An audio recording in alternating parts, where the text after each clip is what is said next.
peace must be our goal and our guide. And all that we strive for as a human family, dignity and hope, progress and prosperity, depends on peace. But peace depends on us.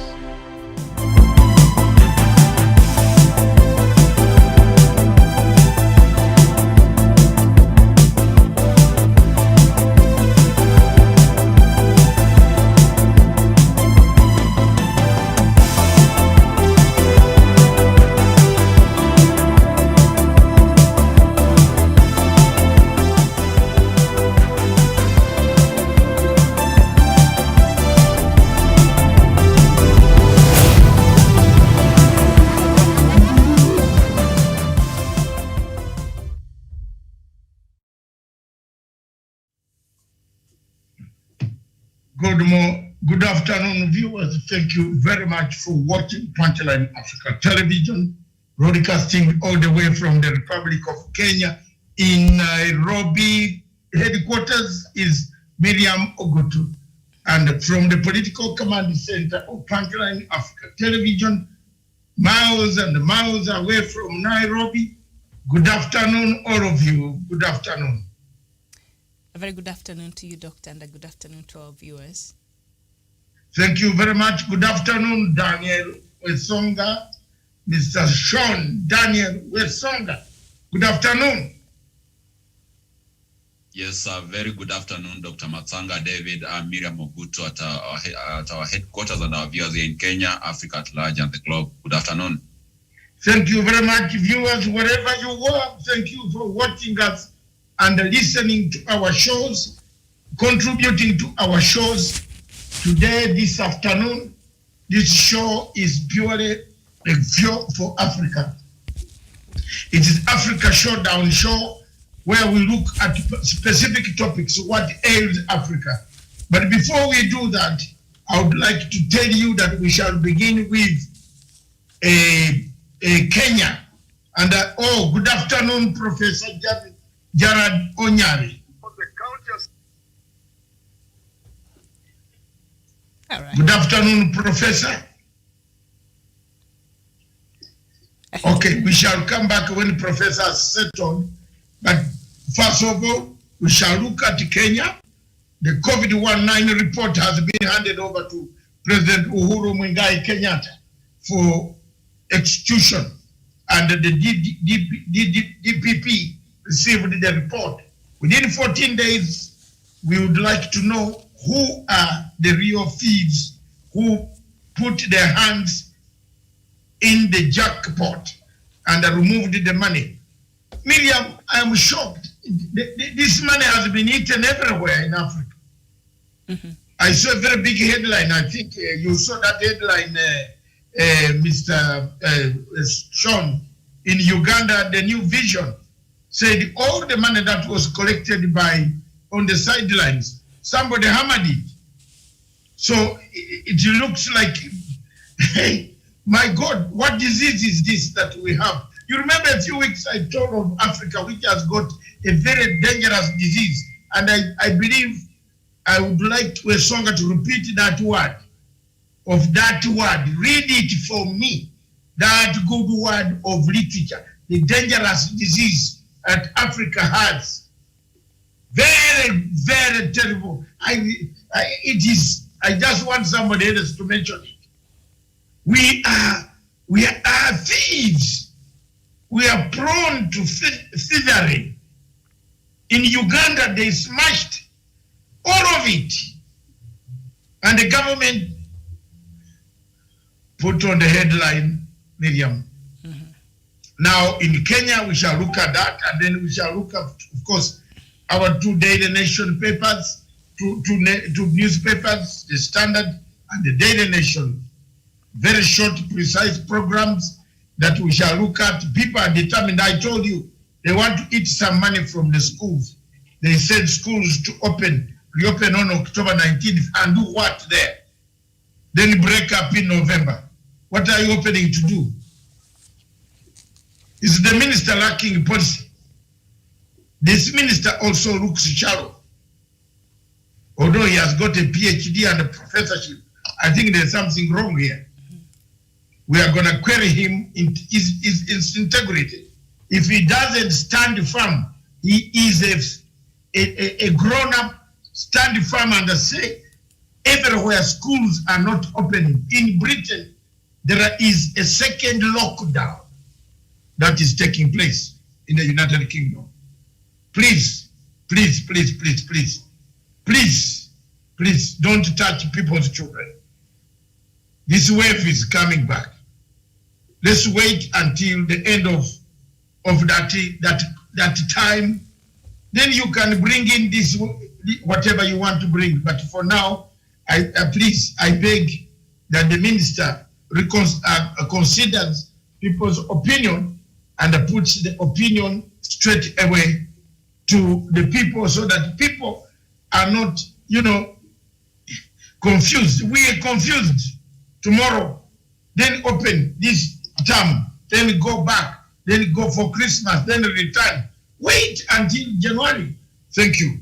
Then, the topic of today, which encompasses the entire Africa, Sahel region, Mozambique, and East Africa and other areas. We shall look at countries. You are free to suggest which country you want to talk about. Miriam will give us a float and in a slot that we want. But the point, the bottom line is the African Union dead? I would like President Uhuru Kenyatta to hear me properly on this. I think it is dead. I'll tell him why. It is completely dead. It is actually fractured. It is worse than the COVID-19 kitty. The COVID-19 kitty in Africa is like a jackpot for everybody to build a house. Apparently all the people who steal this money go to build houses. In Africa, I think you are bewitched to build houses. To show how powerful you are, you need a house. Some of Wazungu stay in hotels and they are prime ministers. Yes, we have a prime minister in Britain who continued to stay in the hotel and refused to use taxpayers' money to buy a house. He refused. Honestly. And an MP in Britain, if you apply pay as you earn, if you declare 1 pence short, 1 pence more or short, do you know how long it takes you to go to jail? Can I shock you, Professor? Please do. So that you can see the truth. 7 years. That form that you apply, that you fill in there, that form, yes, that one. How much money did you have in a year? Then you say, no, I had 250,000 shillings. Then you, instead of writing 250,000 shillings, and you write and fill, type nicely, without a letter to say, I'm sorry, I made an error before it reaches there. And then you declare 246,000 shillings, 4,000 Kenya shillings, you'll go 7 years. You start from there, bargaining with the judge. Then he sends your report, your name to the probation office, whether you have been a good boy or a bad boy, or you have been hammering people's goods without payment, or you have a bad record. You go to hospital, you jump through the window like Moses Kuria and others. Then you are, because you have heard that a president, Deputy President is in Ziwani, you jump through the hospital window and pretend as if there is no CDF query and start there. We have Africans who are very, I don't know, but God forbid, let's go on with our, so it is very, very important that we look at Africa. What happened? We shall look at that Africa today. Don't spare your thoughts. Don't spare them. Because the mess is there already. It's done. The man has declared himself unopposed. Everybody who applied was not shortlisted. So that is the Africa we want. We done. Conflicts are escalating. Mali, everywhere. You look at the Sahel region. Things are brewing up. AU will come in to give us nothing but cries. So thank you very much. The entire Sahel region up Somalia, East African, Mozambique, Burundi, Uganda and Burundi and Rwanda, Congo, DRC, Congo. The machinations are beginning. The struggle for scramble for the third scramble for Africa. We had, actually this is the fourth scramble. We had the petitioning 1884 in Berlin. We had the post-independence, which was a struggle. Then we had military, post-independence military. We had pre-independence struggle, post-military. Then we had post-military blue-eyed boys, Zenawi, Museveni, Efaki, Paul Kagame, Chiruba. You see, that is Africa we had. Have you seen how they lined them up? Mandela comes out. The blue-eyed people of Africa. Obasanjo. On the other end, holding it.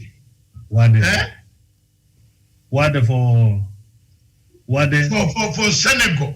Mm. Those are the blue-eyed people. Nobody.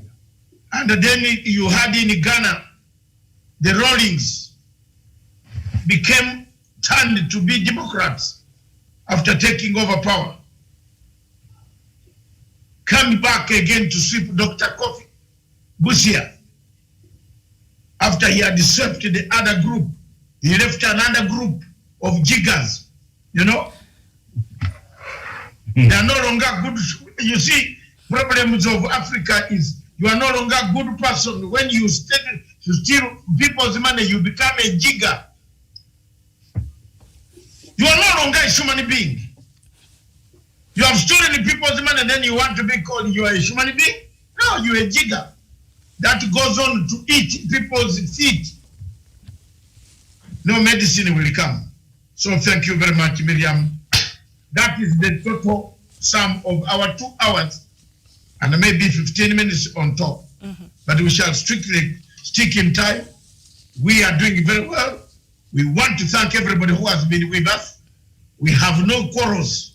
The only quarrel I have is my university burning very early in the morning. I think when Songa you saw I was the first man again to break the news at about 3:22 a.m. I was working at the Makerere University. The tower, the symbol. It's one of the few universities apart from Timbuktu. The universities that has been there. Fire. And guess what?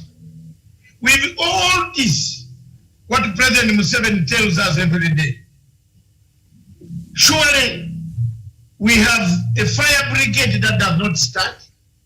The fire engine did not start. And the limit is there, it doesn't have water. Makerere University Tower. I call upon everybody in Lumumba Hall, whoever was there, let's start making a contribution to rebuild that. The tower needs to be rebuilt. Bad omen has been brought there. And we shall trace the bad omen. We never had any fire since 1922. I warned you people here. Last year I cried tears. I cried tears. Someone wants to build there something that destroys us. You see, I told you. I told Ugandans and then they said, this man is mad. You don't take their things that are not good. Kibaki's money. Kibaki has... Aha! Have you seen? Have you seen? Have you seen now? Have you seen, Museveni? I've been telling you. Your Excellency have been saying, don't allow money which is not got in proper way to come to Makerere University. Period. We don't want it. And this one is now going to bring problems. With the banning of this university, now, hey, watch the space. Since 1922, 1941, 1922, Makerere University started. The tower was built in 1941. I can recite for you. Here, here, here. And then you go and destroy it with your money that you want to build as a school of what? What? Build it yours. Toa kisirani huko. God come down and help us. God come down, please. Please, God, come down. Some money that was not very good went into Makerere University. Now, God, come down. Come down. Come and help us. When Emperor Nero went on killing and stealing people's things, when Emperor Nero called for fire, when Emperor Nero defied the authority, when Emperor Nero stole all the money, the gold, the jewelry, the spears, the animals, the horses, when Emperor Nero collected all the women to wash his feet, when Emperor Nero, oh my God, we Ugandans, when Emperor Nero called fire, fire came. Bad money has entered this campus. We are in chaos. God help us. We don't need that money. It means somebody somewhere is crying.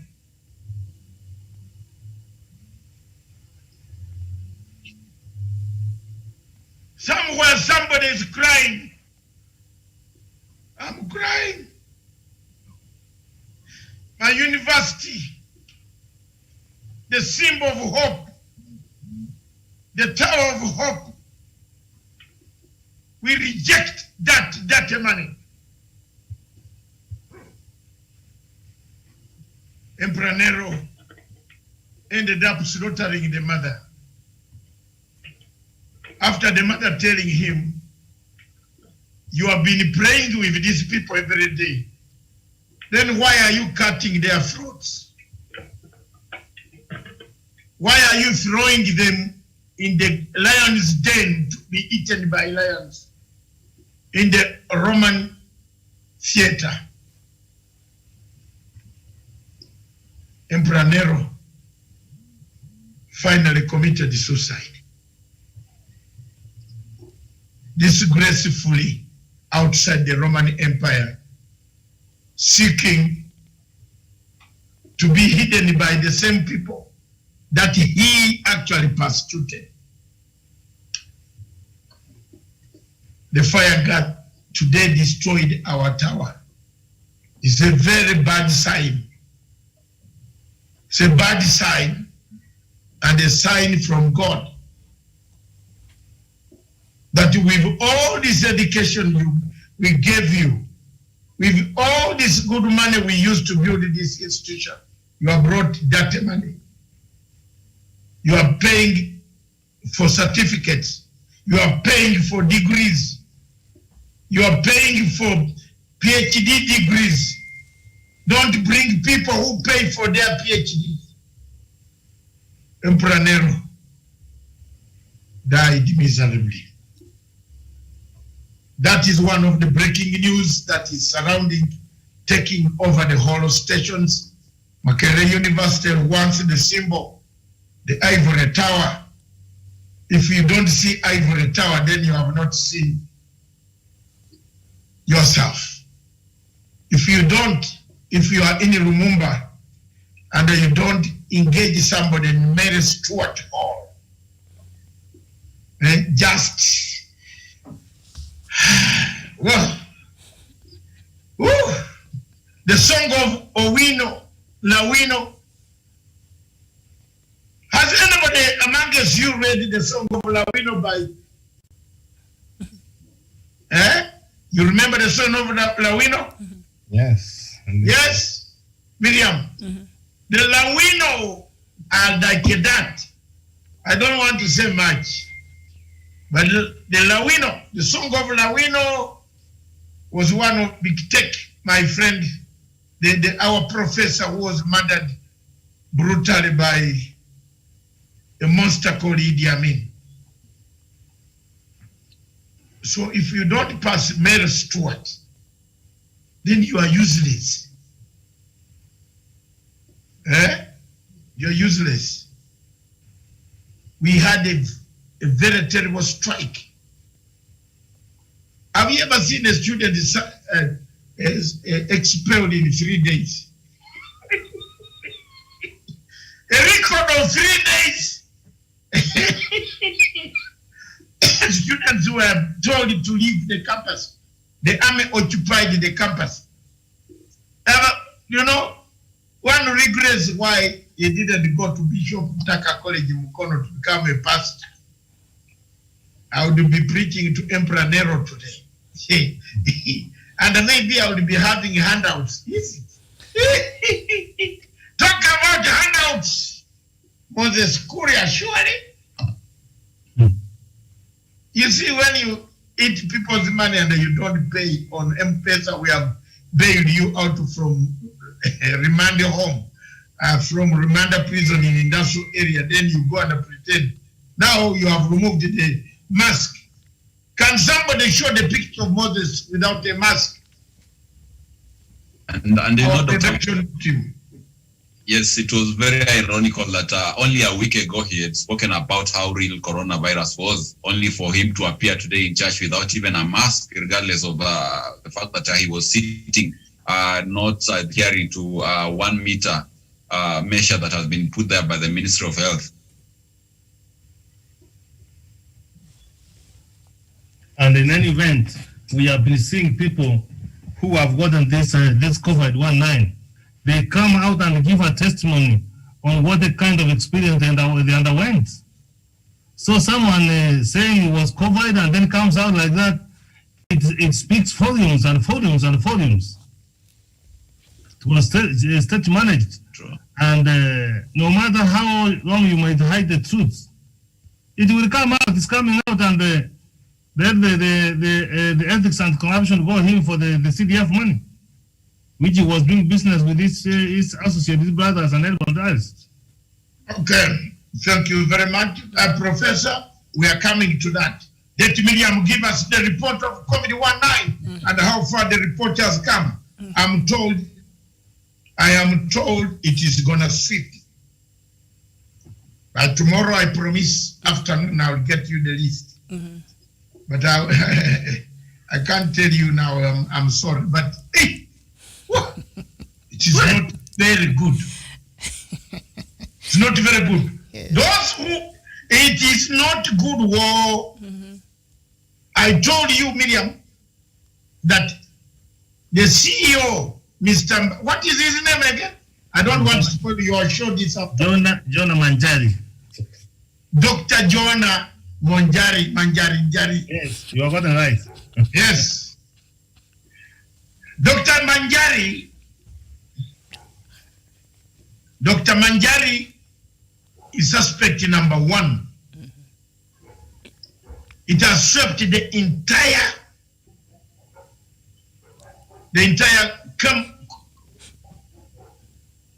Kamsa plus the landlord. Doctor, who is who's the landlord? Yes, let me have a laugh. Who is the landlord? The Muindi. Okay. So the Muindi will explain who else, how they were doing their business. Well, Quisha, start counting your chicken. Yeah. When the chicken come home to roost, they roost nicely. Didn't you read my article this morning? Kemsa. Who is the landlord? The legacy trend just delivered you the our things. I told you I would deliver those by those. Kadogo by kadogo. Pole pole. Ndio ikuume. Itakuuma wewe. Wewe kama umeshika pesa za umma, utaumia wewe mwenyewe. I will not release everything. Slowly, each day we talk about textbooks. You go and tell a Muindi to print more. A Muindi to print more when the textbooks were faulty. Our students to use faulty textbooks. What a shame. What a tragedy. Wagwan. Madia, bring it up. All right, very well. And Doctor, it's very interesting to note there that the fire that gutted the main office there, administration office at Makerere University, affected the human resource office, the auditor of finance, and also the public relations office. They're the most affected there in Makerere University. Hopefully, the CS for education there, that is Madam First Lady Janet, can give us a comprehensive report so we can know what is happening there. So as we stand, this afternoon, Kenya has recorded a total of 36,829 cases. The death toll is 646, and recoveries there stands at 23,777. Uganda, the figures there have gone also up. Confirmed cases right now standing at 6,017.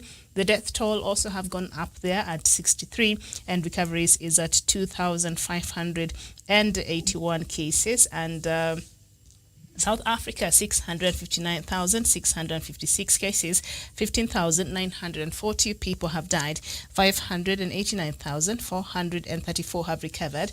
And then we move to, Zimbabwe, 7,672 cases. The death toll in Zimbabwe is 225 people, and recoveries is 5,914. So let's just look at the total cases across Africa. And the total cases that have been confirmed in the continent right now stands at 1,401,112. And the number of deaths in the continent is 34,237. And recoveries is at 1,143,002. And the global cases are at 31,014,795. And the death toll worldwide right now tops at 961,782. And recoveries is at 22,616,999. So, Doctor, that's where we stand in relations to COVID-19. And I'm sure the Ministry of Health right now perhaps has released new figures for the last 24 hours or is about to do that, because this usually is the time they get. So how many did we have today? The death toll, the total confirmed cases in Kenya right now is at 36,829.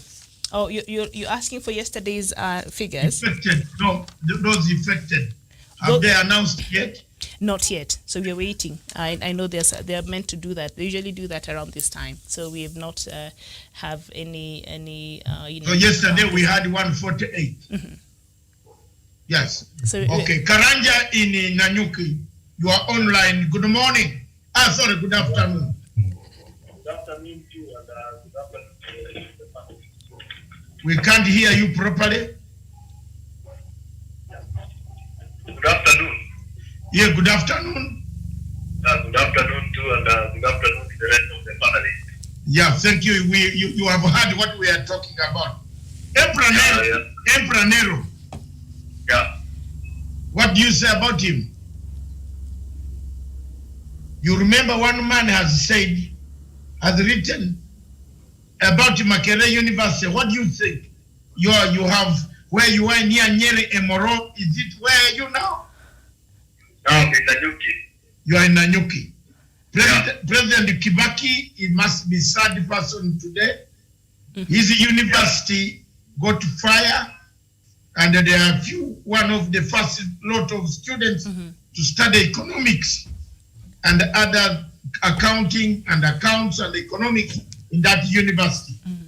What do you say about the banning of the main theater, which actually targeted on the finance department, human resources, public relations, where finance has been pumped in from wrong areas and degrees have been awarded to bad people? What do you think? Yeah, first of all, it's very sad thing when a university of that teacher is got fired and that's entire kind of a department.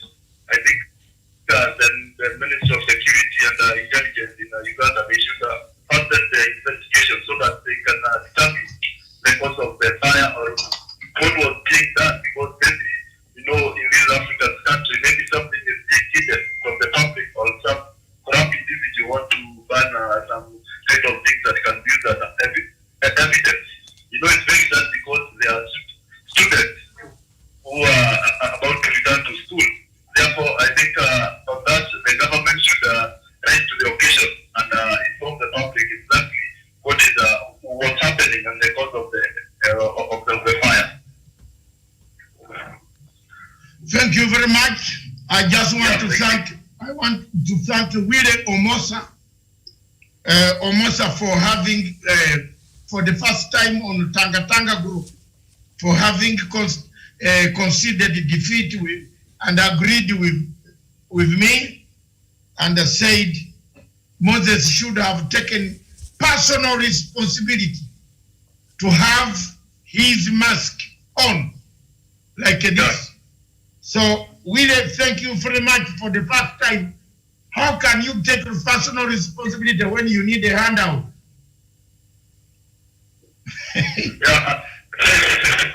So it is there. I'm reading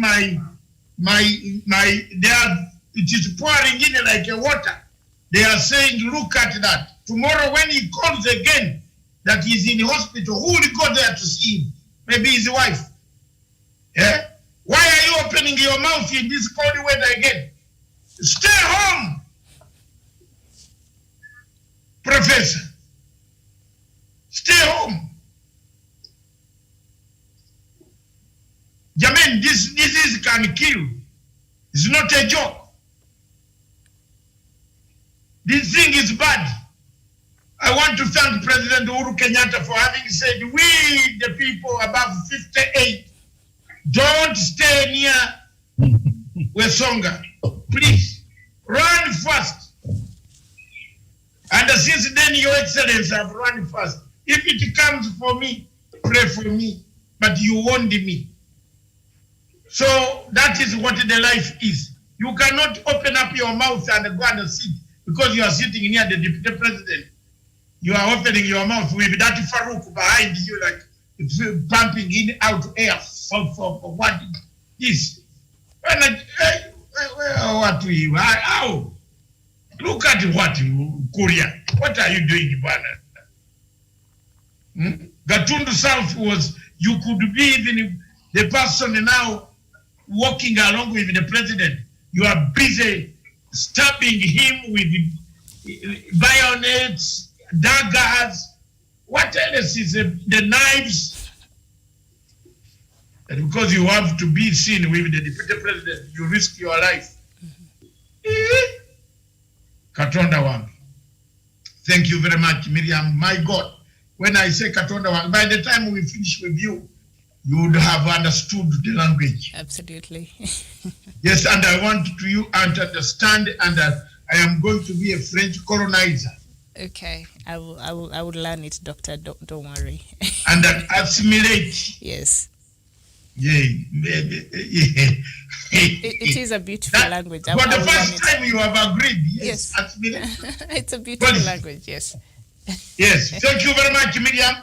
Let's move on to the newspapers. The Sunday Nation. Get us through there. All right, so on the front pages of the Sunday Nation, the headlines there read, schools to reopen on October, and Professor Magoha's task force on disruption of classes post-COVID-19 recommends a phased process, no repetition of classes, and reorganization of the academic calendar to start in June. So the first phase, they're saying standard 7 and 8 pupils, Form 3 and Form 4 students, and grade 4 pupils back in class on Monday, October 19th. And then the second phase is pre-primary 1 and 2, grade 1 to 3, standard 5 and 6, and Form 1 and 2 to report back on November 2nd, or better still, another proposal is to swing open the gates for all learners on October 19th and monitor progress and health concerns thereafter. You know what? First, let me leave it to you. You people, juggle it out first. Professor. Because my views are well known. Yes. Professor. Yeah, Miriam, you know my stand when it comes to combating this pandemic of COVID-19 is that we need to take our time. We need to get prepared. I've said here before, whether we open now, we open in January, or we open after January, here is we have to be privy to the protocols given out. And from where I sit, the infrastructure, this now when they're trying to procure the desks, the beds. So Miriam, 20 minus 20 is 0. The year 2020 is gone. Perhaps when if we focus on January, it will be a little bit okay to give Kenyans an opportunity also to have a say. Sometimes I have seen the cabinet secretary for education having a committee, a task force trying to do that one. It has not been very consultative because which Kenya who have participated, who have been part of that resolution. So Miriam, you know, from where I sit, Kenyans have lost jobs. People have relocated to their rural areas. The private schools proprietors have turned their schools into some other things else. So Miriam, what I'm trying to say that it could have been more consultative, it could have more participatory, and Miriam, it's also very important to prepare people psychologically on what they are going to incur. I wonder which parent by next month will be having the school fees to pay. Remember, Miriam, we had gone through first term, we were going up to the end. So it means as parents are opening on 19th October, they will go to school with money. So, and even Miriam, what we need to do even this year, children, we need also the students to prepare them. You don't tell them January, you tell them October, you don't tell them this one. So, Miriam, from where I sit, I still urge the Cabinet Secretary for Education to reconsider his decision. If it's not prudent to open now, I hope that we could have taken the month for October, November, because basically December is a holiday, so that we prepare for that January. That's what I have to say. All right, very well. Daniel, what are your views on this? Yes, I'm the same opinion as Professor Jared Onyari, that right now it could be, it is not viable even to open schools because, you know, Miriam, schools are not a roadside kiosk where you just go to bed tonight and then tomorrow morning you go and open and business goes on as usual. There's a bit of thing they have to do. They have to do some touch-ons in terms of facilities, in terms of, these institutions have not been in operation for months now. So therefore, they need to do some bit of touch-up. They need to do some ground preparation before these children can go back to their schools. And therefore, we need maybe a month or two before now everything can be able to be in a good position so that if we are opening schools, it makes sure that the entire country can be able to participate in that.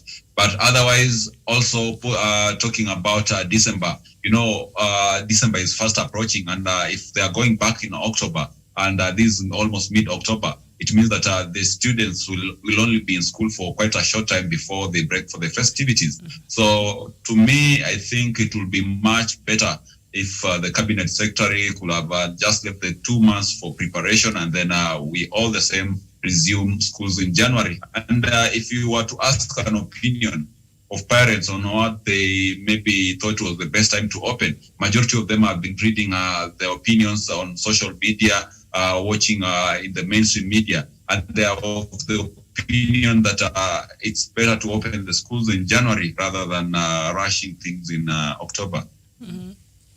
Doctor. Karanja, can you come in now on that one? We have Karanja. Yeah, thank you very much. And I am 100% agreement with what Professor Harry and Wesonga are saying. Unless we are 100% sure that our schools are safe, then that is the school or the Ministry of Education should think of reopening the school. That we have not even gotten an information from the Ministry of Health saying that COVID-19 is free in this country. Therefore, the Ministry of Education, they should not act as if they are under pressure of anything.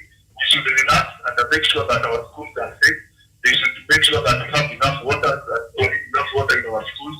And if possible, and then they make sure that the students are able to maintain the social distance or to follow the regulations of the Ministry of Health. Because some of our schools, we know how they are. Some are very bad states. They don't have even a tank of water in the school.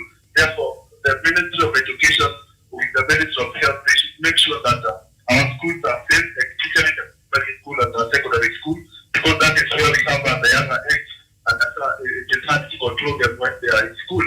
We have even some schools who have enough teachers, and this time around we need to have more teachers so that they can get up for these reduced numbers or learning in shifts. Therefore, the Ministry of Education, they should not be hurry. Education is not going anywhere, but when it comes up with you, then you are done, and especially the younger age. Therefore, they should hold their horses, they should wait a bit until they are sure, so that we can go back to, the school can go back to reopening when our children will be safe, because when they are safe in school, even at our homes will not be safe.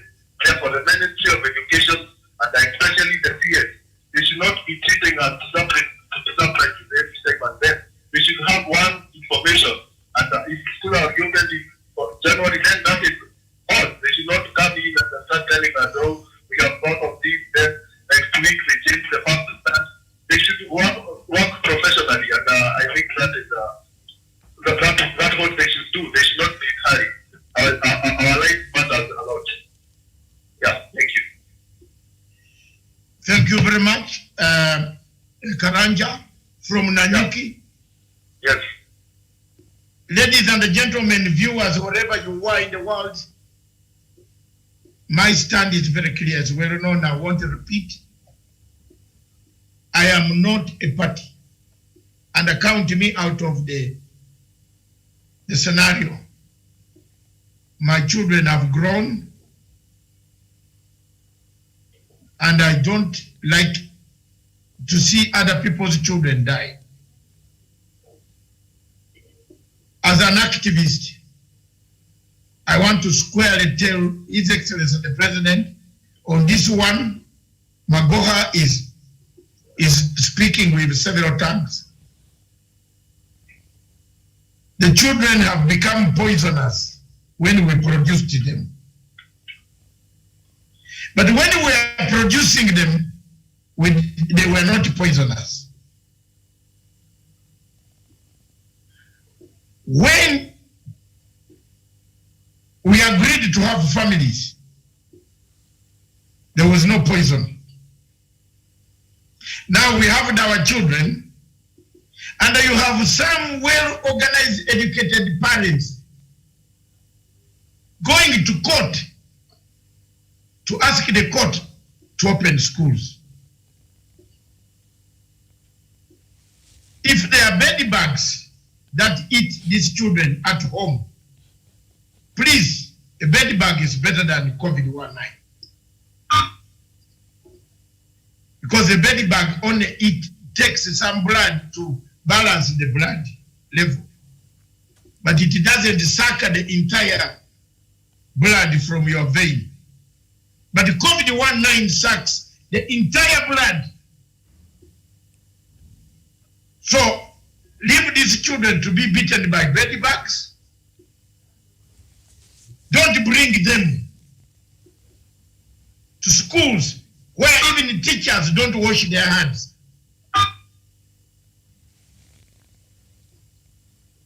There are teachers here who don't wash their hands.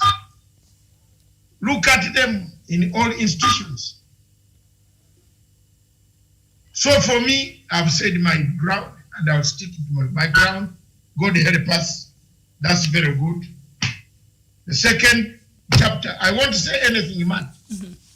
If they think that I'm stupid, let me remain stupid. Britain is closing down. The entire Europe is closing down. Where are we going? Where are we going? Entire Europe is closing down. China itself has started closing down. India is closed down. Australia is closed. Australia is closed. So many countries are closing down. We are lucky the first wave did not hit us as Mr. Microsoft wanted us to be killed. Then with the wife, they come to enjoy the fruits of our bonds. Yeah. You see the problem with people in Africa. Since we lost Mugabe, there is no other person talking. Everybody is coming on Africa and play with them. Doctor, that will be bone marrow. They want to play with our bones. Maybe they have been told that if the more bones you collect in Africa, the better. These guys went and manufactured a disease in Wuhan. The CIA knows them. It is not us. The story of Wuhan factory. Why are people not even attacking it? The story of Dr. Tedros. Why are we not attacking it? Jermaine, do they want our bones? They will have the bones, but spare the bones of the future generation. Let the children stay in the house. On this one, I will stick with anybody. I will be on the right side of history. Like I stood against Ocampo, I will stand against anyone who brings these children in this shortest time. We have lost the year. Let the year go. How many you want people? Are there people who want a regime change in this country? Are there some ministers also like Magoha who want a regime change? Hey! Professor, I had given him a lot of respect. But hapa sasa anazidi. It's squeezed between the heart. Academically, all of us are tough talking people. We can write an exam. He will write in medicine. I'll write in political science. Still, the professors will mark me also. I will pass. I will pass. Without even revision. Wajana kutisha watu. I will pass without revision. I'm not like a Mutahi Nguni. I started the real hard way. He watu gani? Why are they molest the president every time? The president is doing something nice. He's going about. He knows he has given them authority. It's the double standard in that ministry. It is like a left and right. It is like a river with crocodiles. When a crocodile smells some meat anywhere, it returns even when the river is going down. It comes back.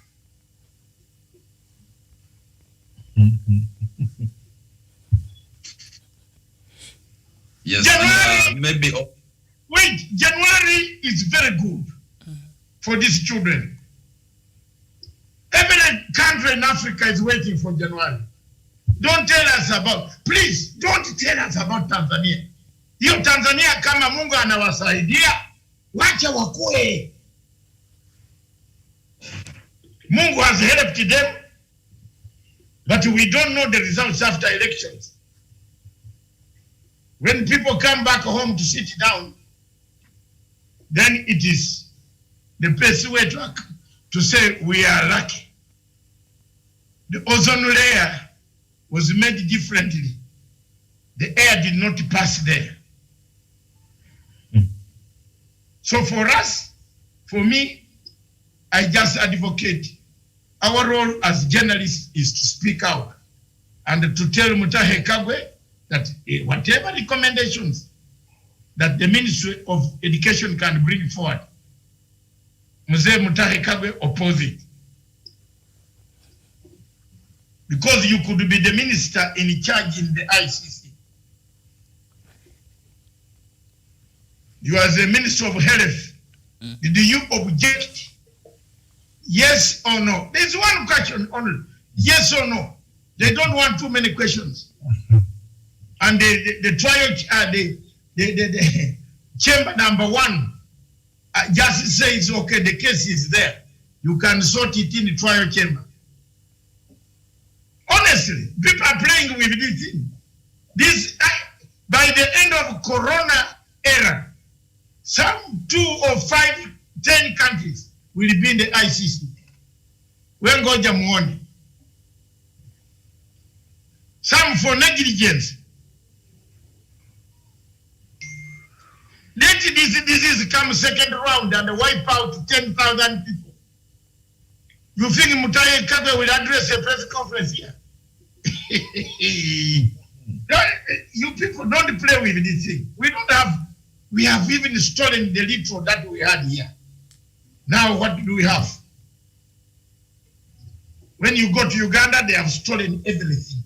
In fact, in Kenya, they left something. But home, my country, they ate everything. Walichukua ile yote. That's what is the word? Wesonga? There's a word for Africa. It's called very bad manners. We are bewitched.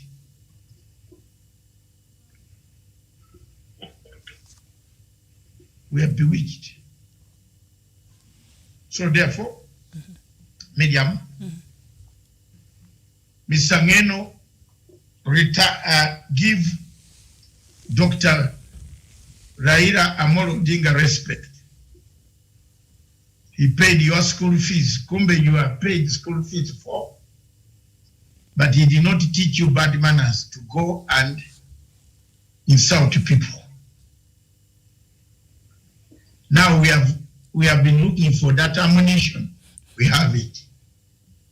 And thank you very much, Mr. Prime Minister, for revealing it to us that you nurtured a very rancatorous student who insults people's mothers. And thank you very much for disowning him yesterday. Now the battle lines are drawn. If somebody has paid your school fees, add here and give him the vote. Because without him, you will not be wearing the shoes. Even the t-shirt, you could be walking naked. Half naked. There, you know, yeah. Yeah. So, in summary, the Prime Minister said we are all hustlers. I don't want to make any comment there. Hustler is a very bad word. Mr. Prime Minister, don't go to that level. That is a very bad word. But Doctor, but perhaps if you are using it yes, to describe the so-called high self-proclaimed prophets of hustling, Professor Wainaina put the word very well. A friend of mine, a professor called Professor Gerard Onyari, sent me a copy to read, to listen to Professor Wainaina's clip. Masoda is really very bad. So let's not talk about it. Can we skip this, please? But what I want to say something about that, Dr. Masanga, and I'm saying from the peace perspective. You know what? As they are talking about that, they are trying to put classes of people, Dr. Masanga, the rich and the poor, and that is really very dangerous, Dr. Masanga. You know, you are only trying to assemble the poor people and tell them now it is time for us to take power. When you are not very poor. Go to the people with your manifesto, with your policies. Don't use certain words. And if Kenyans are convinced with your policies and manifesto, they will elect you. But this one saying, as far as this one, Dr. Masanga, that is very discriminatory. And in fact, I don't know why the Kenya Commission for Integration has not taken action. You are not supposed to use that one because now that is in fact dividing the people of Kenya. Yes, and Professor, you know, for the record in this country, one thing that we ignore as a people is that President Jomo Kenyatta, the first president of this country, there's very scanty, if at all, any evidence about his father. No one knows who his father was. Was he a hustler or a dynasty? We have Mwai Kibaki coming up. No one even knew where Kibaki's father was or the mother. And he grew up to become the president of this country. Moi was orphaned at a very early age. If there was any particular person to use the tag hustler very quite well, was President Daniel Toroitich Arap Moi, because he became an orphan at an early age. He schooled through a lot of hardships. Even his working condition, he started off as a teacher and rose through the ranks before he became the vice president. So therefore, it's really unnecessary for someone to bring that tag, which is quite divisive, and it's going to put people in some sort of caste, which will stagnate our cohesion and development. I agree with you, Professor. Thank you. All right, Doctor. And thank you very much. I think back to you, Miriam. Yes. And your comment on it, if you have any. Maybe I just read here what Raila meant, and he says DP Ruto has consistently sold the narrative of allowing people from humble backgrounds to ascend to power, but yesterday ODM boss sought to puncture it by declaring that all past presidents were hustlers and it is one's manifesto that matters. Maybe he meant the other definition of the hustlers, not the other one that we read here, Doctor, the other day. That is something else. All right, thank you so much. So that is what we had in our newspapers this afternoon. So perhaps, Doctor, we look at the topical discussion we have today on Kenya corruption report handed over to President Uhuru Kenyatta. Remember, he had given orders that the mess at KEMSA, the investigations should take place in 21 days. So the report has been handed over to President Uhuru Kenyatta. Professor, I don't know, what do you expect to come out of this? Miriam, the anti-corruption is an independent body. From where I sit, I don't find it necessary that it should be taken to the president. There will be a lot of policies which will be read. If anti-corruption, I have done the report and they have found people culpable. We should see people as from tomorrow appearing before court. What the president meant is that the investigation to be done within 21 days and the people to be taken to be charged in court. The president has got nothing to do with the report, Dr. Miriam. That's one from I read it. Because now when the other side will use it, the kind of person will be paid about it. You don't direct independent agencies. What the president was trying to say, his government was being accused that they are trying to shield some people.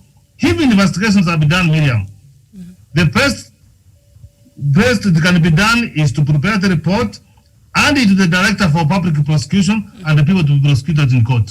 All right, very well.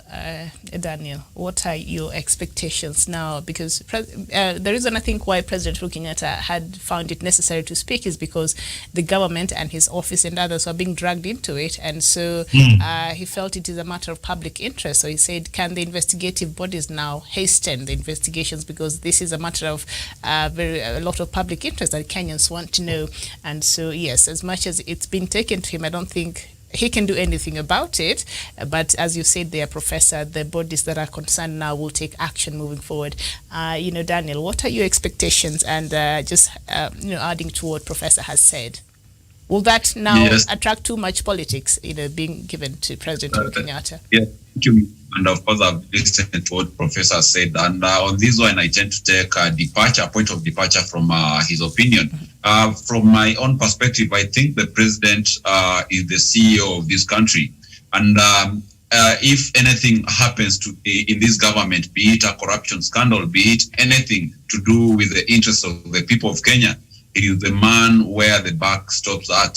So I think he has a very, very big interest in this scandal, in unraveling who are the people who took part in stealing this public money, if it so happened.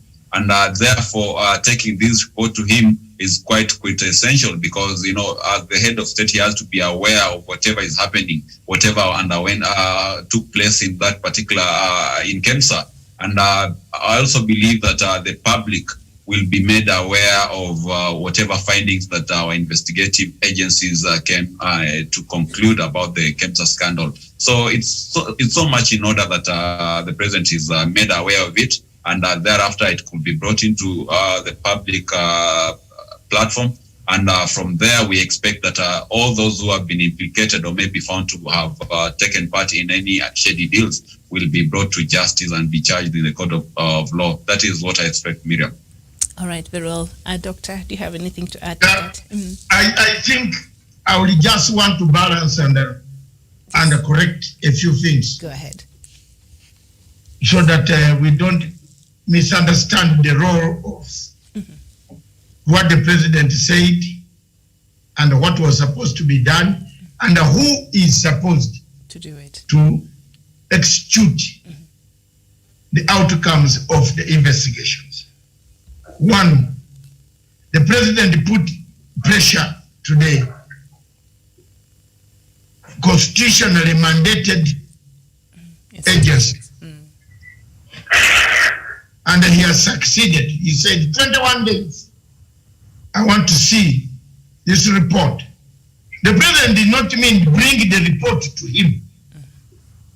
He meant that within 21 days, that report must be handed over to the DPP. And indeed, the DPP on Friday or Thursday received the report. Very well. And he is going, Wesonga on this, is going to announce by tomorrow. The leakages have started coming out. There are some bad people who should actually end up in industrial area, not in police stations. The leakage. As an investigative journalist yourself, by tomorrow you will have the list. Any investigative journalist will have the list. Sure. But I'm telling you frankly, the list is not very interesting. And if you have been thinking you will be sheltered, I told you, I asked, if you have eyes, see what I wrote this morning. Just see my morning, the legacy trend. Why don't you check there? The Kemsa, who owns Kenneth? The warehouse is built not on sand, it is built on land with a land number. That's where the corruption, all these drug problems came from. The cartel that came in were seconded by one agency, one mouth of a mafia. The mafia clique sat somewhere, and it has been. Do you know that it is good that COVID arrived here, that you knew there were scandals in Kemsa? My friend, people have been making money in Kemsa And the money was the recommendation that was sent by, you know what I mean. The people, there is one, if you discover the owner of that plot, Wesonga, I gave you this assignment a long time ago.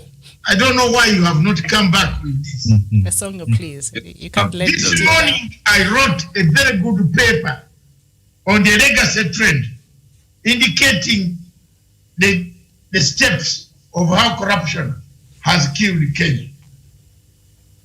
The Kemsa corruption started with who offered.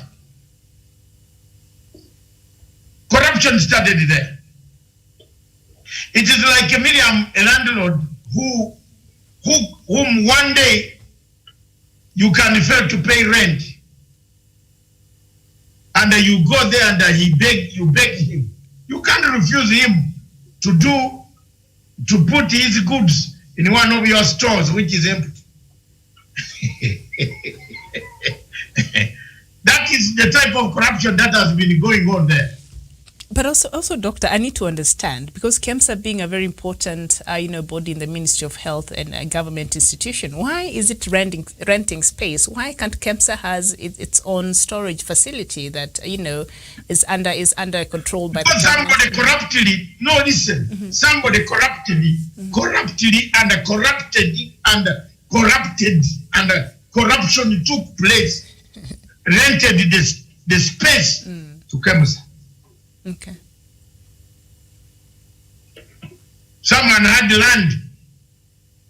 So if you are looking for the problem of KEMSA, starting from land, the ownership, it will bring you to the delivery, it will bring you to the clearing agents, it will bring you to the owners of the cars who supply material, it will bring you to the LPO, it will bring you to the connection to Public Procurement Board. Have you seen the steps you have to go through? So the CDCI and the ESCC have a lot of work to do. Yes. So let's leave it there. All right. Let's go to our main topic. Is there any other topic? Yes, I think what are the priorities of President Uhuru Kenyatta right now, as he only has to... I will mention them, then that is all. Okay, thank you. Go ahead. Yes, we'll mention it because the topic that the professor and other people are waiting for is this one of the death of African Union. Absolutely. And the people want to get, but let's, from the common man's view, President Uhuru Kenyatta needs unity. That's a priority, number one. He needs unity to leave a legacy. He needs to concentrate on unity, on the Electoral Commission, disband it, let it go to hell. Because I don't think Chemkati can go to heaven. Hell. I don't know. I am not God to judge. But since I also don't know where I'm going, I've already committed myself to going that route. Which one? Tell us. But doctor, before you sit in the sitting room, there's a neutral place there. In the waiting lounge. Sit there. I don't know. Professor Onyari can indicate to us. And there are 3 chambers or 4 chambers? I don't know. You've added more chambers today. But doctor, because we know according to, what should be happening right now, the IEBC, it's supposed to be, if it was dismantlement, it is supposed to have happened. So the longer it takes, will it not put us in a very precarious situation as a country, knowing that we shall not have enough time to organize for the next election? Miriam, the very fact that nobody is talking about it means there is no election. A problem, yes. Why don't you tell the Kenyans the truth? All right. It's not there. There it is. Can you read through the lines? Okay. They have to do the very fact that nobody is even not even Chebukati. It means the BBI will have to be brought. Kenyans have to square it out, what they need about this constitution. First, there's no way you can talk about the election of 2022 today without squaring this elephant in the house. Yes. The elephant in the house now is, does Kenya remain the way it is? That's the question today.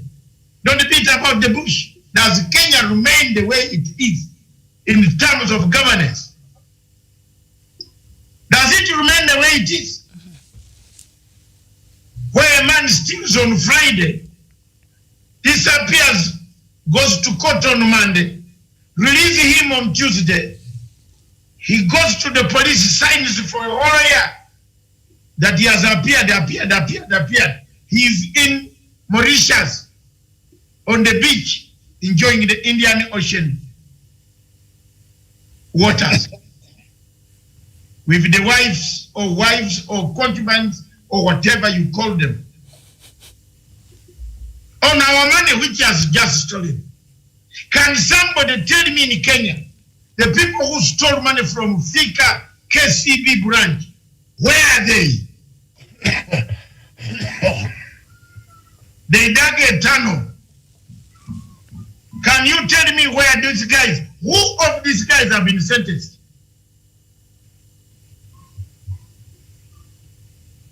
You can't go to an election with this type of, you must change the criminal justice system, which brings about fight every election. And the criminal justice system includes also an election system. Part of the criminality that Kenya has been receiving for a long time comes from elections. Am I wrong? If there's anybody on the panel telling me I'm stupid, I go back. In fact, I will close and leave Miriam to go ahead. Yes, and of course, Dr. Matsang, we also have to factor in that the 2017 elections were nullified by Justice Maraga. But up to date, no one has ever been held accountable for those errors that Maraga said that were in play when conducting the 2017 election. So it shows you the amount of impunity that we have in our judiciary and the kind of impunity also that we have in our electoral system. So we have to sort these out before we can proceed to any other election. Otherwise, IBC will remain to be a Trojan horse in our electoral system, and it will pose a threat to future elections. Mm-hmm. We cannot be able to move on to a new leaf if we still have the same people at the IBC. Mm-hmm. Professor, very important point there. Before that, yes, some breaking news. Okay. That are not breaking with impeccable sources. Okay. The legacy trend wants to tell you that, and to put people on alert that the Chief Justice David Maraga has already made up his mind to petition President Uhuru Kenyatta to dissolve Parliament for failure to implement a third of gender rule in the House. Sources close to the judiciary that spoke to me. Yes, that spoke to me. I've told you now. They spoke to me. And JSC, 1, 2, 3 senior members of JSC told me yesterday that the George Soros man is willing to dissolve the 437 Parliament before he retires. So there you are. In January. He's not going now. It's just, this is a well-organized network. Can you explain why Nelson Harvey has become a Tanga Law Society of Kenya? Nelson Harvey heads Tanga Society of Kenya, not Law Society of Kenya. I have never seen in my life a law society of an organization president, drumming support and dying for impunity to thrive. I've never. I think unless Kenya has turned upside down, Tana River is returning to the mountains in Abadeas, where it comes from, near Mwea. I've never, where a chairman of LSK, all this senior council Orengo, they were not running for this type of cases. They had dignity. Dignity. The institution of LSK, Amoro Otiende, dignity. There was a dignity. Omogini, you could see dignity. Mwite, you could see dignity.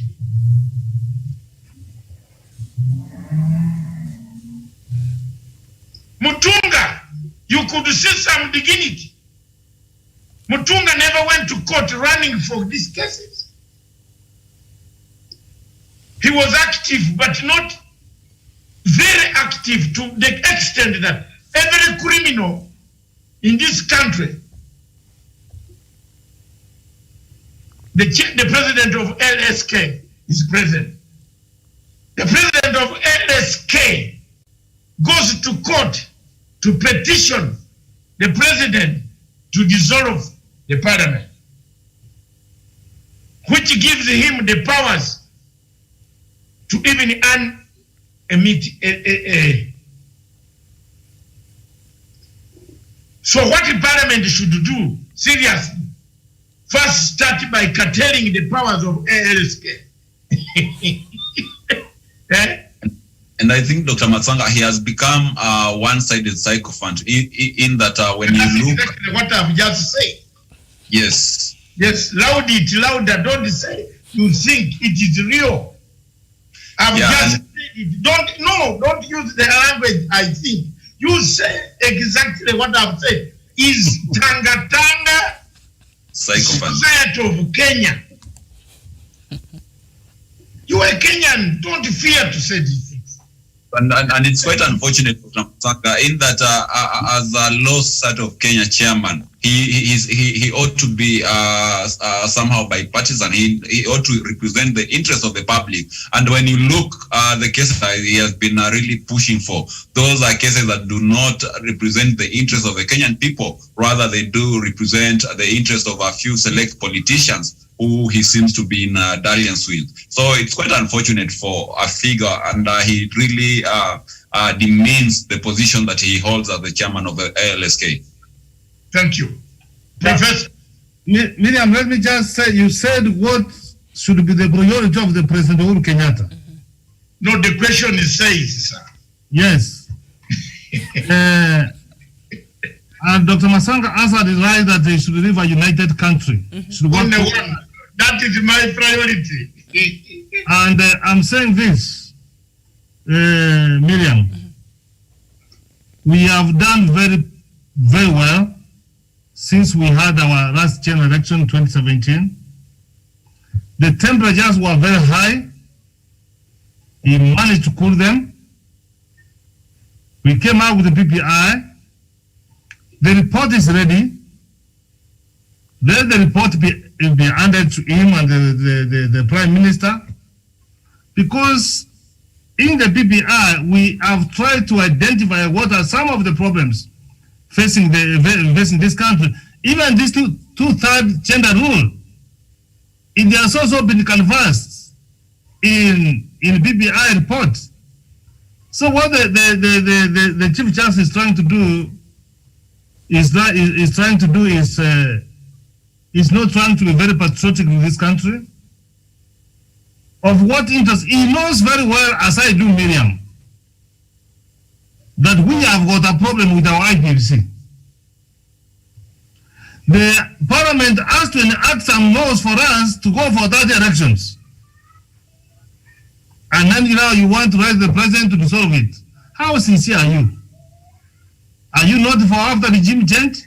Are you not ready for anarchy in this country? These are this kind of Samson that let me just go down with people. No, your time to retire has come. Wait to go for terminal leave. Come January, go back to Nyamira and join the people of Nyamira in developing their county. That's the least you can do. But also the members of country, the members of parliament of this country and all other institutions. Let us be a people who are governed by rule of law and good governance. The through that gender rule, Miriam, the constitution says that within 5 years, members of parliament should have been elected. This is not something which is coming from nowhere. It is something which has been there. Yes, the Supreme Court gave an opinion on what ought to be done. If it was an implementable, Miriam, the same court which gave that ruling that something can be done, they go back to it and explain to the Supreme Court, yes, guys, you have given this order, it is unimplementable, but we are trying to see how we move from it. But now, if you do that one, you dissolve parliament. We have not put electoral laws, Miriam, in place. How do you expect the country to be? Even that chief justice, wherever he's sitting and putting a signature to petition the president. You petition the president, of course, the president is not going to act on it because it will not be for the interest of the country. That's what I have to say, Miriam. So the president should do this. Leave Kenya a united country, work towards that, and let us support him. These bodies like the types of the prime minister and the chief justice should be set aside in office. These are not for the interest of the country, Miriam. They want to antagonize the country. And of what interest do you want unstable Kenya?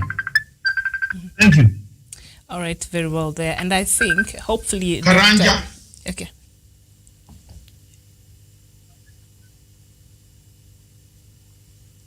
There, Professor Onyari and Wesoka.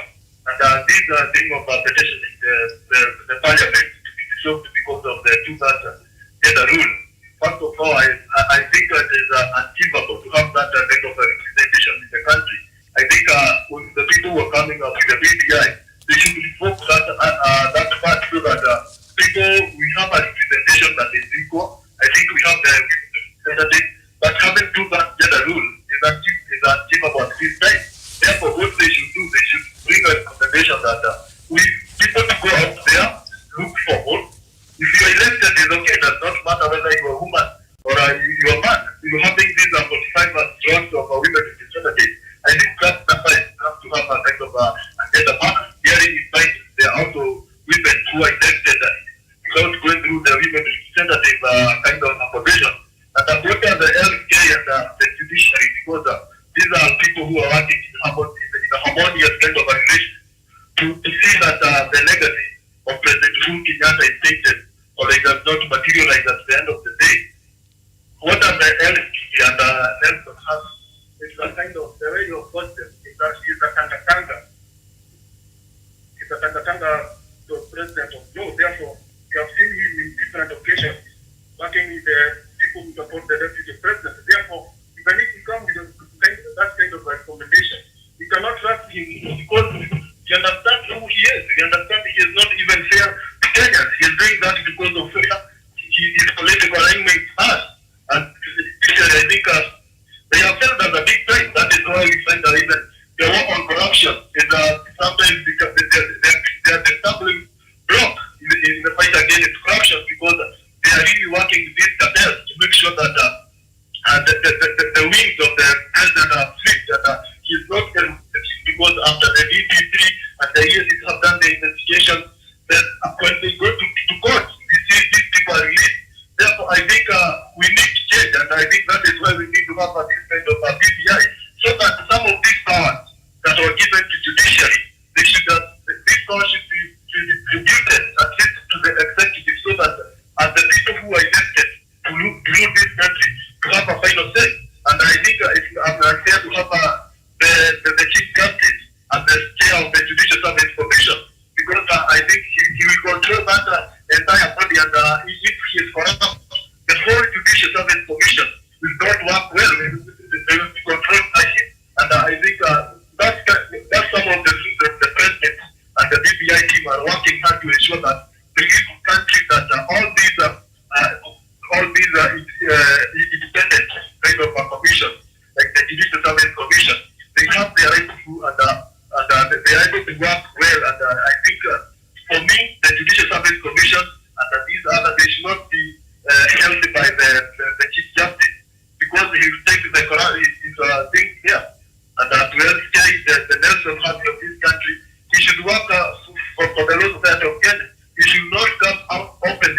I think it's even unfair for him to be holding such a big position when he is more of a kind of a Tanga politician who is really, I don't know whether it's a running mate or something, because he is really working hard. Thank you very much. Hi, thank you very much. He's really working hard. He might be a Tanga running mate. That's, All right, I think that is one something, Miriam. Yes. That's something very serious, which this man has thought out of the box. Could be. It could, most likely. In fact, that one opens. Yeah, I think so. I think so. I think so. Yes. Karanja, thank you very much for the sentiments, because it opens me another channel of investigation. Thank you very much. Because on that fateful day of the accident, where was he going? Okay, let's leave it there. Yes. Thank you very much for thinking nicely there. The Chief Justice could be, he's involved, he's politically very aware. He also wants to play a part. Because after retirement, it doesn't stop you from taking part in politics, does it? The most impressive, Dr. Masa, how many votes will you be able to garner for Tanga in Nyamira or the Kisii region? I don't know. I need to visit Professor Onyari to tell me whether there are any votes. But anyhow, let's leave that subject. We have agreed that the president needs to leave a legacy of a united Kenya. Absolutely. Absolutely. A Kenya that is united, and Your Excellency President Uhuru Kenyatta, we thank you very much for, wherever you are listening to this, leave a united Kenya, a Kenya with a focus, a Kenya with a direction, a Kenya with a unit of purpose, a Kenya that has no tribes, but a Kenya with a united country, a united people, one man, one vote, one suffrage, political suffrage, a Kenya where there is equity, a Kenya where there is equality, a Kenya, above all, that shines and shines instead of shining and then darkening. A Kenya without corruption. If that is what it is, thank you very much. God bless you. On that one, let's turn to our last topic on the show. And that last topic is well documented. It's the African Union. Miriam will bring the topic. Is the African Union dead? If you feel that it is dead, start digging the grave for burial. If you think it is sick, start looking for a situation where you can have, what are they called? The ventilators in the intensive care unit, if it is not dead. But to me, I think we just need to either rebrand it or go and take over power or change the entire charter and leave us with smaller units. AU is failed us completely on the African continent. Thank you very much, Miriam. Let's open the debate in the last remaining 24 minutes. I will only give a summary and we all go home. We have done very great for Kenya. And for me, I think, why do we waste time? It's gone. This AU is gone. AU has no, I don't know, but I brought it. You know why? Somebody challenged me over this saying you and the PLO Lumumba have been talking. You see, you talk and the man just goes to endorse himself without a candidate opposing him. I said when I started talking very hard on against the man, my friend PLO Lumumba left me. So I remained alone. All right. And so that is the situation, Miriam. Thank you. You can open up the discussion for people. You have the guidelines. I am listening from the background. I'll return shortly. All right, very well. And we are looking at the ever-escalating conflicts in Africa point to a dead AU. Would you agree? What is your opinion on this? So please engage us on this matter. Even that we have our case studies, and that is the Sahel region. Then after that, we shall go to Mozambique, and then finally with Somalia, the conflicts that have been going on in these countries, and especially in the Sahel region, and what has AU done so far, because these conflicts started way in the early 2000, and then it was increased about 2016.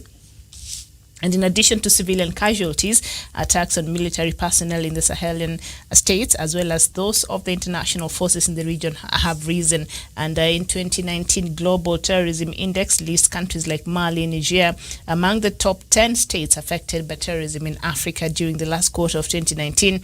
Nearly 200 soldiers, including 100 Nigerians and over 90 Malians, were killed by extremists. And on 26th of November 2016, France, which has about 4,500 soldiers engaged in Sahel region, lost 13 of its soldiers in Mali, and that was just last year alone. If we start looking at the statistics of what have been happening this year, then of course the figures there are staggering. And we know the Sahel part of Africa is made up of the northern part of Senegal, southern part of Mauritania, a central part of Mali, northern part of Burkina Faso, the extreme south of Algeria, Niger, the extreme north of Nigeria, the extreme north of Cameroon, and the Central African Republic, central Chad, central and southern Sudan, and the extreme north of South Sudan, and Eritrea, and the extreme north of Ethiopia. So it encompasses a lot of countries there, and you've seen, if you look at those countries that I've mentioned one by one, there has been an increase of conflict there in those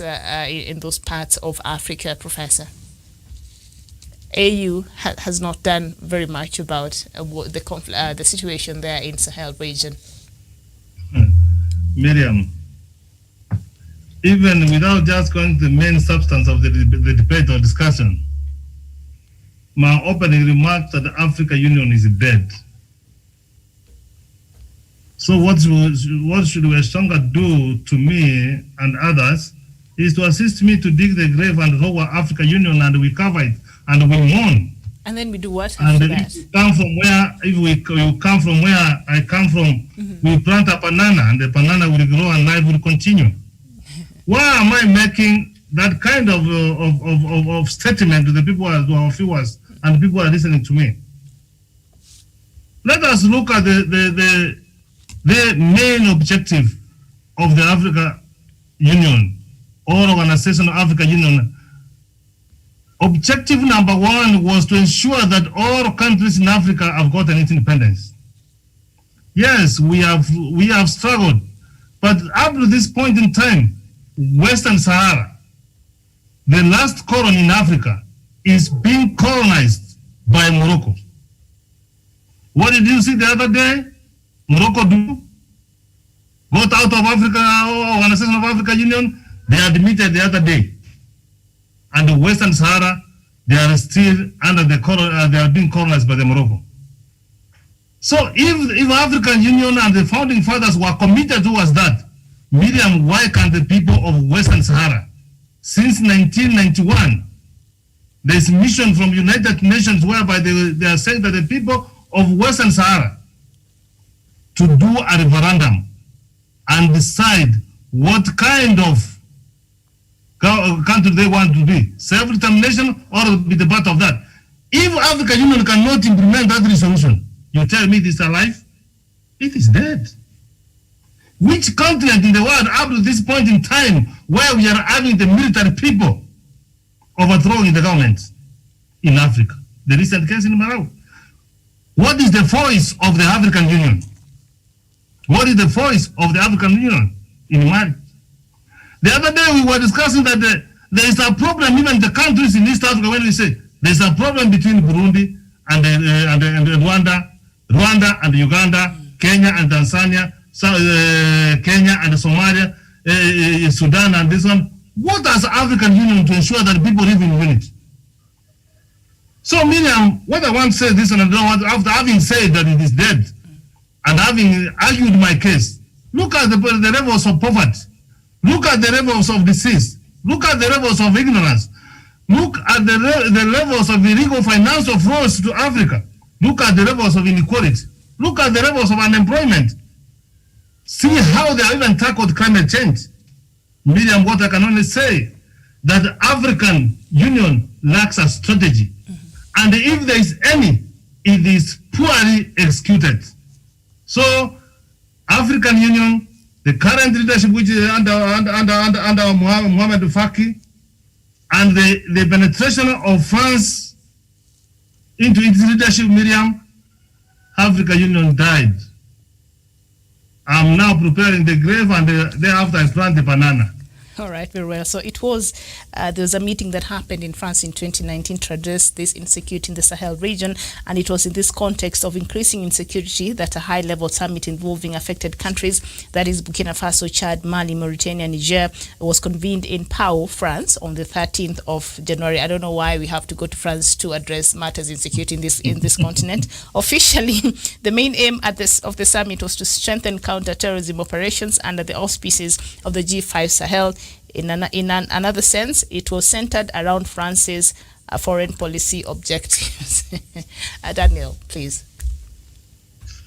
Yes, on matters of AU, I think it's an unfortunate, a tragic end for a body that was brought into the limelight with the objectives of fighting for Africa to advance economically, politically, and also to be able to oversee a peaceful continent.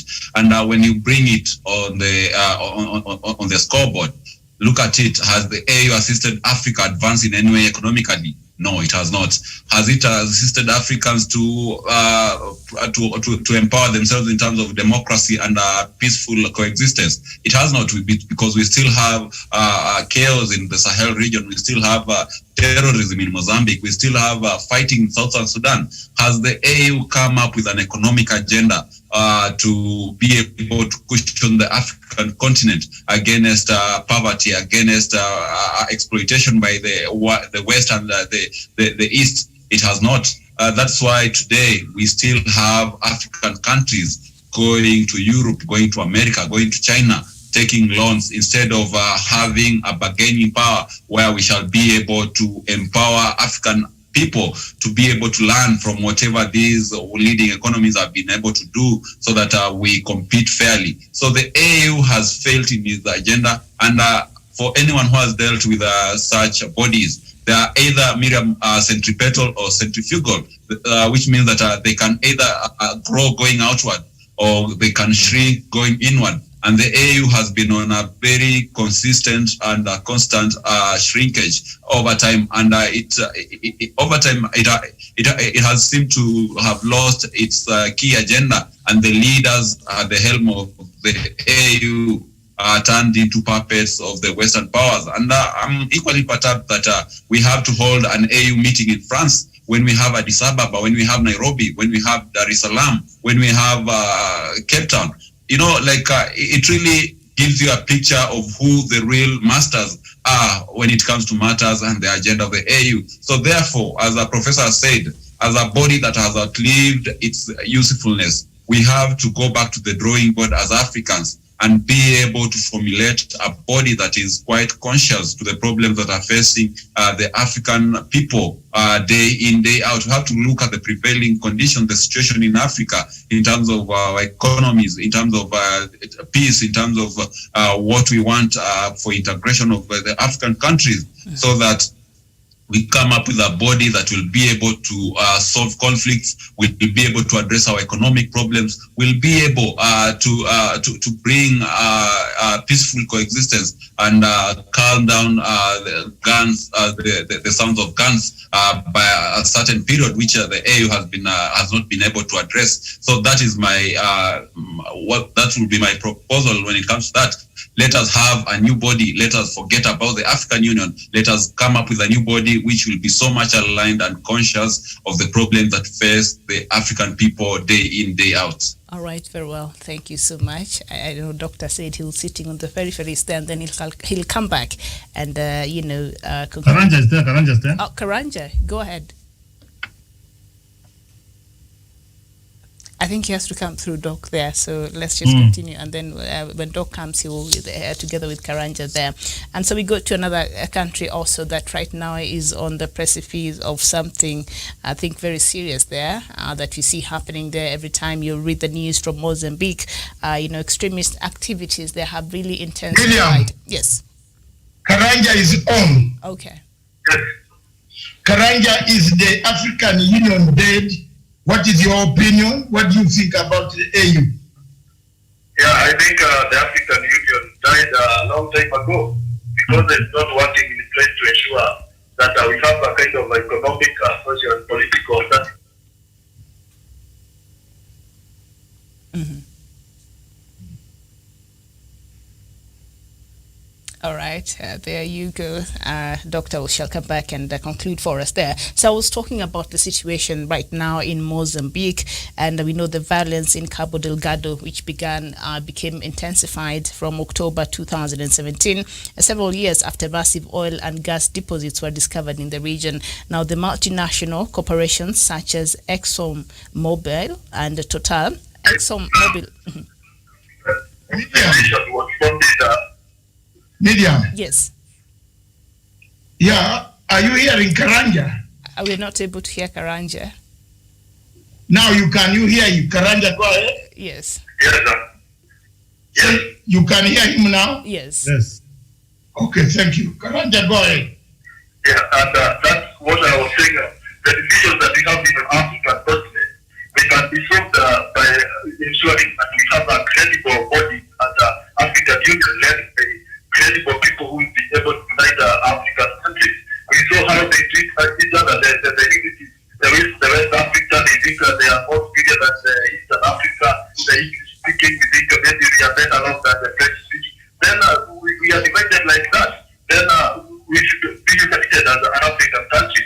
And I think when the comment group was saying the African, the first topic, that the only way to have a united Africa is to have a united state in Africa where all these countries will be governed by one president or one CEO of all African countries. Then these other countries will be counted so that it's like the United States of Africa. That is the only way we have a harmonious kind of region. But the way we are divided in these small units, I think is even impossible to achieve the unity that is desired to have in African countries. That is why the European divided easy, because we are already divided. It's a kind of a divided rule policy, because we are already divided. That is why we find these external bodies. They are able to manipulate our African countries at our head of state easily, because we are not united. But I think if we had one leader of all the Africans and like these other countries were like small units of governance, then it will be easy because we'll be having one head and the rest will maybe following that kind of an order. Yeah, thank you. All right. Thank you so much there, Karanja. Thank you so much for those sentiments. Now we know Mozambique, the conflict that has been going on there. And, African Union really has not done much to address this conflict. And as it is now, we know Mozambique borders a couple of countries there, which if the conflict arises and continues as it is right now, it might spill over. We see the conflict in Somalia that gave birth to Al-Shabaab, and now we have to deal with it. And now everybody has to come in and try to help that country. So if it is not, taken into account and controlled earlier as it is right now. I think countries that borders Mozambique, like Malawi, South Africa, Eswatini, Zambia, Zimbabwe, and Tanzania, all members of SADC, by the way, could stand to be affected. So this is a huge deal, considering how many people and how many countries that might be affected outside of just Mozambique. So this is something that you'd think would warrant a very quick and urgent, response and a strategy to try and help out and find a solution to what is happening there in Mozambique, but from African Union. But nothing has been quite forthcoming there, Professor. Thank you, Miriam. Miriam, who is so much interested with the gas and oil from Mozambique? The U.S. and France. U.S. and France. Mm-hmm. They've set Who up. leads the leadership of the African Union? France. Mm. So are you not saying from where I see that African Union will never intervene? It will never intervene? So what only remains is for the regional bodies, the East African Community and SADC, to come and put their acts together. Otherwise, they expect very, very, very little support from African Union. And remember, the people who have come to destabilize Mozambique are the ISIS, the jihads. And we have never had an history that our ISIS was in the Middle East. How has it found its way to Mozambique? If the countries have said, the regional bodies, the East African Community, the SADC, they don't take action, then those countries which also have oil and gas, the ISIS and the jihadists will also be imported there. So what we are trying to say, and the question you are asking, if no action is taken, and perhaps now Kenya sits in the United Nations Security Council, perhaps it brings that agenda on the table to be discussed, and then what will be done in the region, because it will destabilize the region, to be very, very, very, very honest and very candid on that. So don't expect much from African Union. The leadership of African Union was put there by France. France is the one which is eyeing oil and gas, so you can see the matrix. All right, very well, Daniel. Yes, I think it's a very I think it's a very unfortunate occurrence. And currently, I've been reading a book called Looting Machine, and it talks about how the West and China have come together to be able to loot of Africa of its resources. And it's very unfortunate that when you look at a country like Angola, which is a very big producer of oil, half of the population cannot even afford a liter of oil. Congo, which is the biggest producer of very potent silicon producing metal, which is used in manufacturing of laptops and mobile phone. Very few people can be able to afford a cell phone.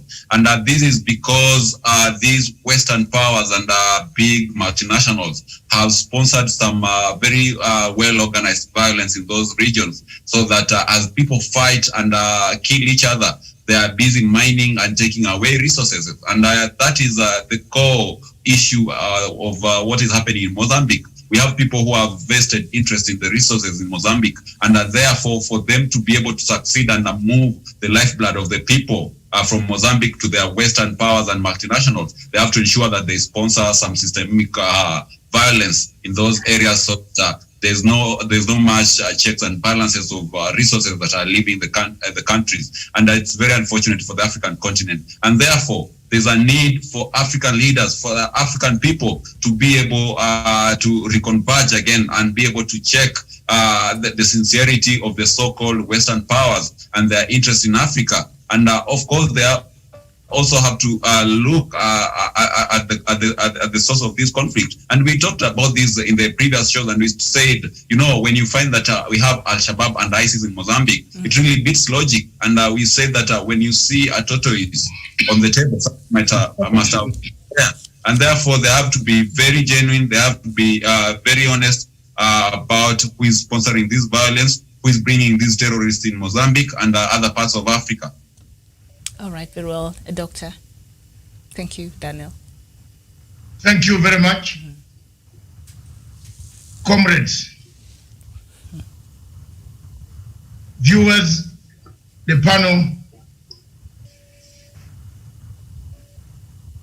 Daniel, Professor Nyari, Miriam, and Karanja from Nyanyuki.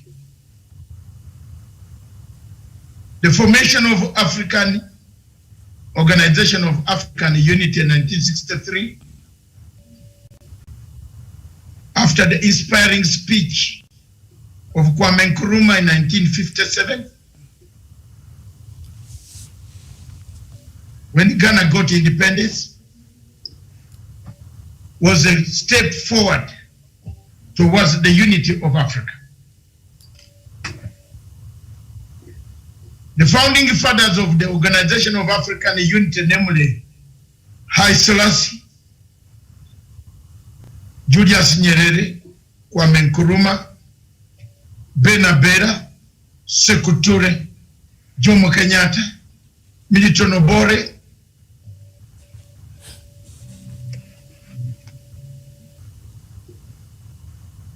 Somalia President Siad Barre, and the rest of all of those nationalists,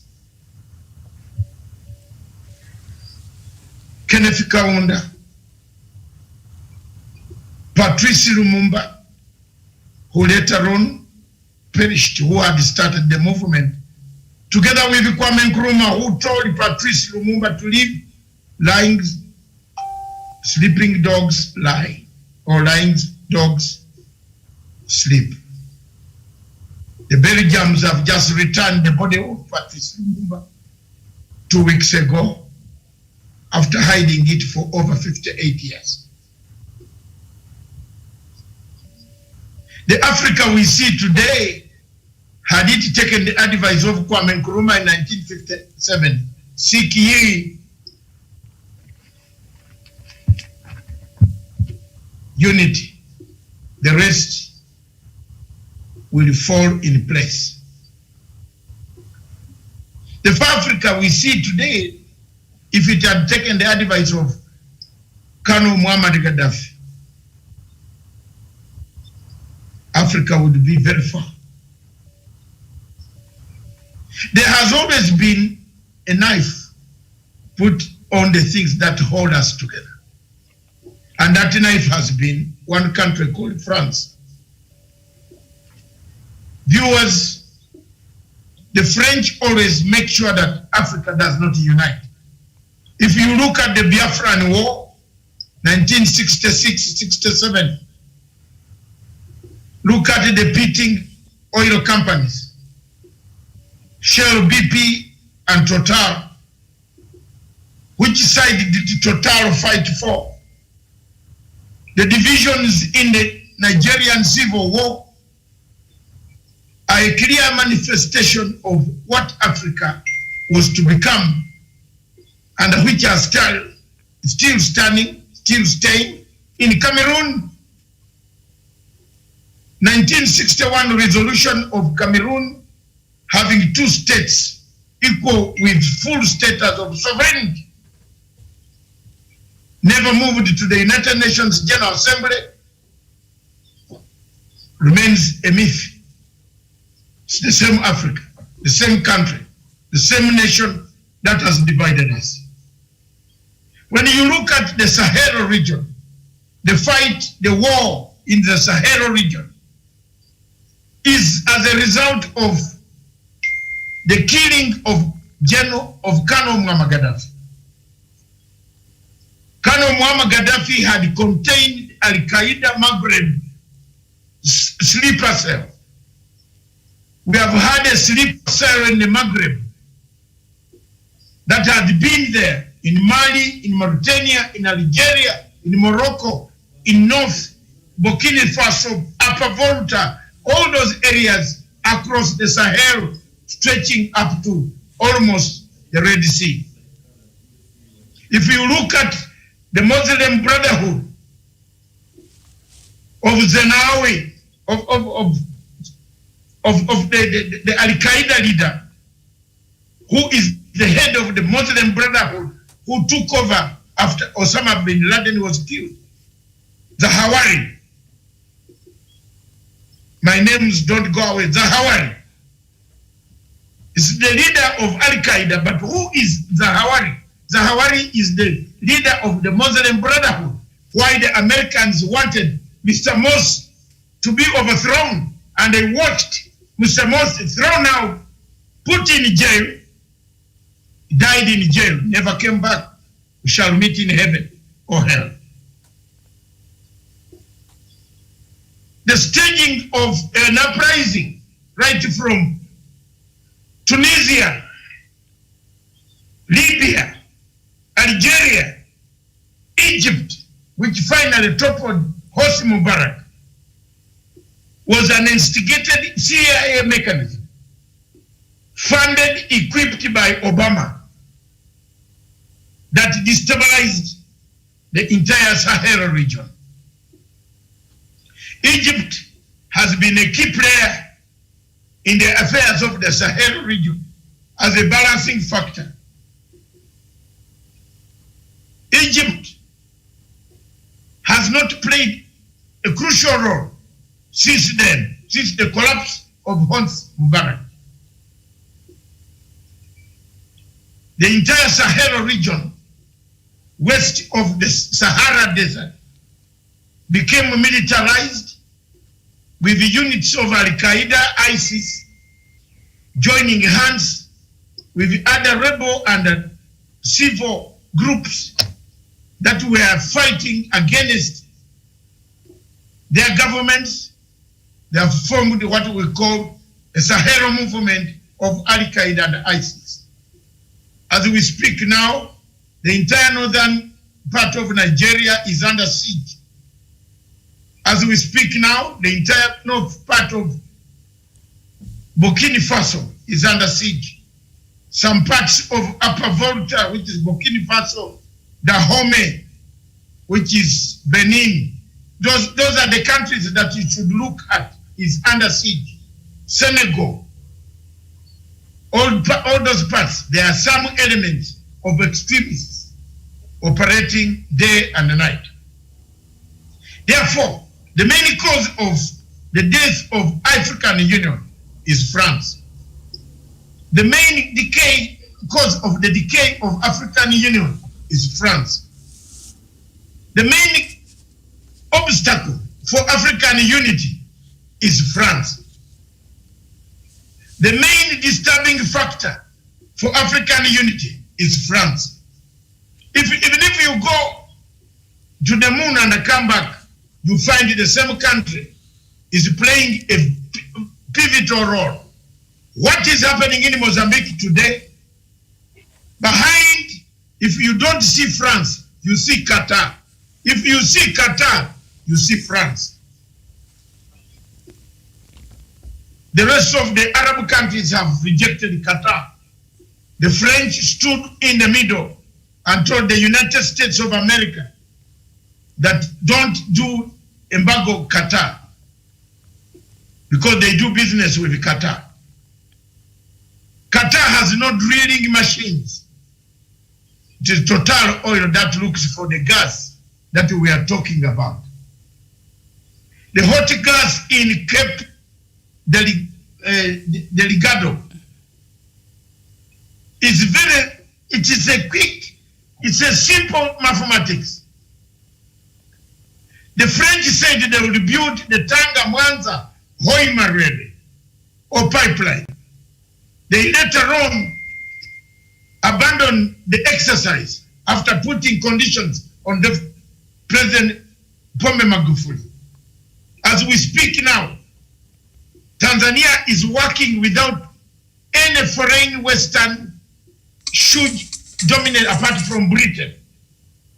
Very few Western countries that align themselves with France are working in Tanzania. The French are digging a road and they're ready to nowhere, from Mutwara to nowhere. Why is it a ready to nowhere? Why didn't we start from Maputo or Beira to Mutwara? Why was the Mozambican government never alerted of any connection of a railway and a road? Why? You remember the head of Monetary Fund? What was her name? Lugard. The lady. Yes. Yes. The French, former French finance minister. Former Minister of Finance who became the leader. Lagarde. Lagarde. Yes. She wanted Mozambique to pay back the money. All of it. Have you ever seen a country in the world being told to pay back the money? All of it. It's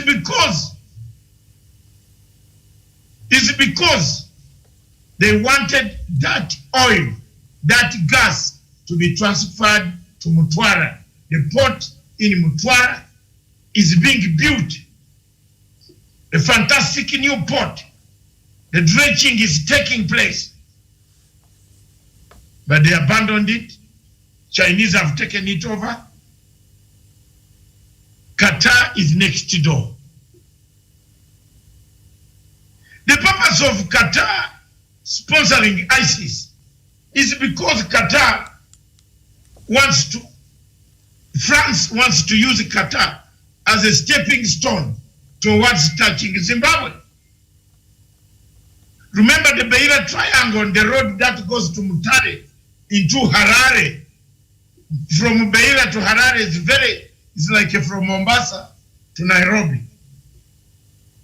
With a fantastic road without a hurricane and the situation was so fantastic over the hills and the valleys, and you meander until you arrive in Harare. What is the purpose? To regime change most of the African countries in the region. While all this is happening, the African Union is focusing on Zimbabwe. Can I ask the panel one question?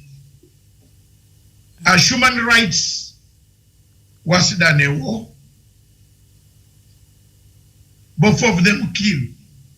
Human rights are not committed abruptly. A war kills abruptly. A conflict kills abruptly. Human rights are committed over a period of time. What is worse? Where would AU focus its attention? Would it focus on Zimbabwe or would it focus on Mali? Which of the two is a priority? Mali. Libya or Zimbabwe? Libya. There are no people dying in Zimbabwe on the streets, but there are people dying in Libya. Yes. Why has African Union played a blind eye on Libya while every day generals are exchanging guns and nobody is bringing this topic to the table of African Union Security, Peace and Security Commission? The answer is France. The answer is France. If I'm wrong, if God gives me time to stay here longer on this planet of God, soon you will see a war in East Africa. A very dangerous war in East Africa among the East African states that will need intervention.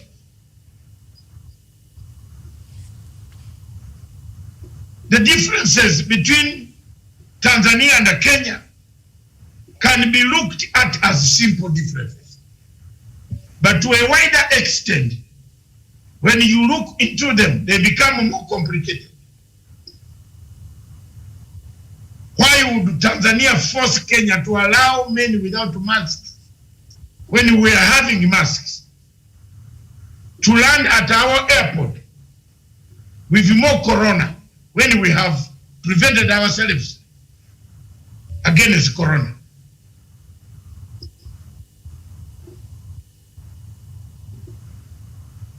As a scholar, I have no regrets to say this. It's not very good politics. It asks Kenya to be added on a list of those countries that you should, when you come from Nairobi, you are screened more in Europe.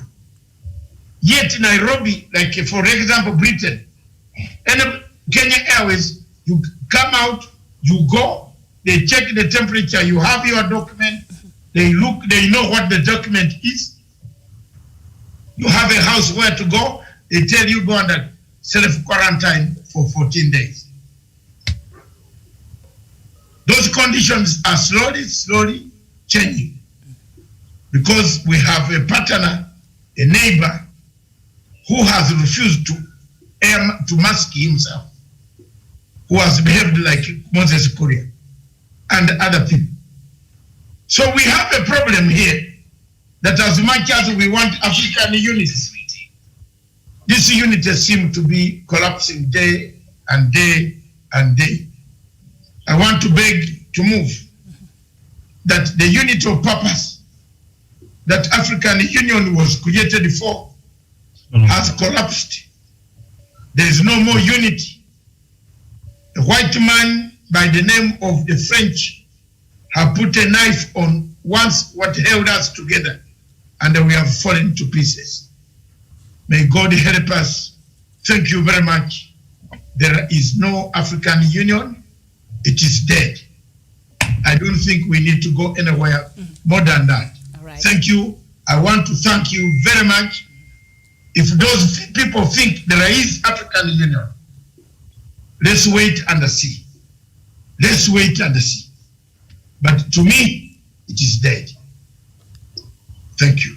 Thank you so much, Doc, and thank you, Professor. Thank you, Karanja. Thank you, Daniel. Thank you, our viewers, for watching. Let's meet here tomorrow, 9 a.m. for more news and current affairs in Kenya and across Africa. My name is Miriam Gotu. A very good evening to you. Miriam.